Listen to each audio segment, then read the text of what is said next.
IDTV మన ఉనికి మన వాణి. ఉగ్రవాదంపై తెలంగాణ ముఖ్యమంత్రి రేవంత్ రెడ్డి తీవ్ర స్థాయిలో మండిపడ్డారు. ఉగ్రవాదులకు, వారిని ప్రోత్సహించే శక్తులకు ఈ భూమి మీద స్థానం లేదని ఆయన తేల్చి చెప్పారు. పహల్గం ఉగ్రదాడికి ప్రతీకారంగా కేంద్రం చేపట్టిన ఆపరేషన్ సింధూర్కి మద్దతుగా జరిగిన ర్యాలీలో సీఎం పాల్గొన్నారు. ఈ సందర్భంగా ఆయన మాట్లాడుతూ, ఉగ్రవాదాన్ని ప్రోత్సహించే ఏ దేశమైనా భారత సార్వభౌమత్వాన్ని ప్రశ్నిస్తే వారికి నూకలు చెల్లినట్లే అని హెచ్చరించారు.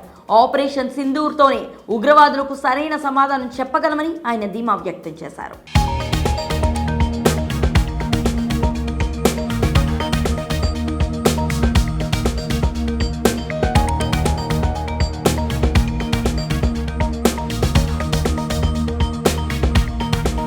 తెలంగాణ ముఖ్యమంత్రి రేవంత్ రెడ్డి ఉగ్రవాదంపై తనదైన శైలిలో స్పందించారు. పహల్గం ఉగ్రదాడికి ప్రతీకారంగా కేంద్ర ప్రభుత్వం చేపట్టిన ఆపరేషన్ సింధూర్కు సంఘీభావంగా సచివాలయం నుంచి నక్లెస్ రోడ్లోని ఇందిరాగాంధీ విగ్రహం వరకు జరిగిన జాతీయ సంఘీభావ ర్యాలీలో ఆయన పాల్గొన్నారు. ఉప ముఖ్యమంత్రి బట్టి విక్రమార్క, మంత్రులు, సచివాలయ ఉద్యోగులు పెద్ద సంఖ్యలో కాంగ్రెస్ నాయకులు ఈ ర్యాలీలో పాల్గొన్నారు. సీఎం రేవంత్ రెడ్డి ర్యాలీ పొడవునా జాతీయ జెండాను చేతపట్టుకుని నడిచారు.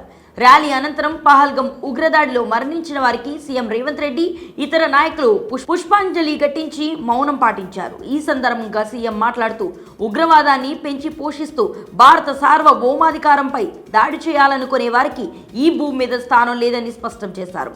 భారత శాంతిని చేతకానితనంగా భావించే వారికి ఆపరేషన్ సింధూరే సరైన సమాధానమని ఆయన అన్నారు.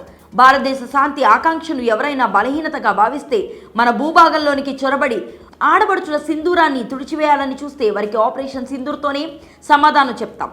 మన జవాన్లకు శత్రువులను నేలమట్టం చేసే శక్తి ఉంది. 140 కోట్ల మంది భారతీయులం వారికి అండగా ఉంటాం. రాజకీయాలకు అతీతంగా పార్టీలు, జెండాలు వేరైనా దేశం కోసం మేమంతా ఒక్కటవుతాం. భారత మాత రక్షణలో ఎవరూ చొరబడలేరు అనే సందేశాన్ని తెలంగాణ గడ్డ నుంచి మనం సైనికులకు పంపిస్తున్నాం అని సీఎం రేవంత్ రెడ్డి అన్నారు. కాంగ్రెస్ పార్టీ కూడా ఈ విషయంలో ప్రభుత్వానికి పూర్తి మద్దతు తెలుపుతుందని సీఎం రేవంత్ రెడ్డి తెలిపారు. ఏఐసీసీ అధ్యక్షుడు మల్లికార్జున ఖార్గే, రాహుల్ గాంధీ స్వయంగా ప్రధాని మోడీని కలిసి ఉగ్రవాదంపై పోరాటంలో సంపూర్ణ మద్దతు ఇస్తున్నట్లుగా చెప్పసాగారు. భారత్తో పాటు పాకిస్తాన్ కూడా స్వతంత్రం పొందడానికి మహాత్మా గాంధీ శాంతియుత పోరాటమే కారణమని సీఎం రేవంత్ రెడ్డి గుర్తు చేశారు. ఈ విషయాన్ని పాకిస్తాన్ గుర్తెరగాలన్నారు. ఒకవేళ భారత్ తలుచుకుంటే పాకిస్తాన్ ప్రపంచ పటంలోనే ఉండదని ఆయన హెచ్చరించారు. తెలంగాణ ముఖ్యమంత్రి రేవంత్ రెడ్డి చేసిన ఈ వ్యాఖ్యలు దేశంలో ఉగ్రవాదంపై పోరాటానికి మరింత బలాన్ని చేకూరుస్తున్నాయి. ఆపరేషన్ సింధూర్తో భారత్ తన సత్తాను చాటుతుందని ఆయన విశ్వాసం వ్యక్తం చేశారు.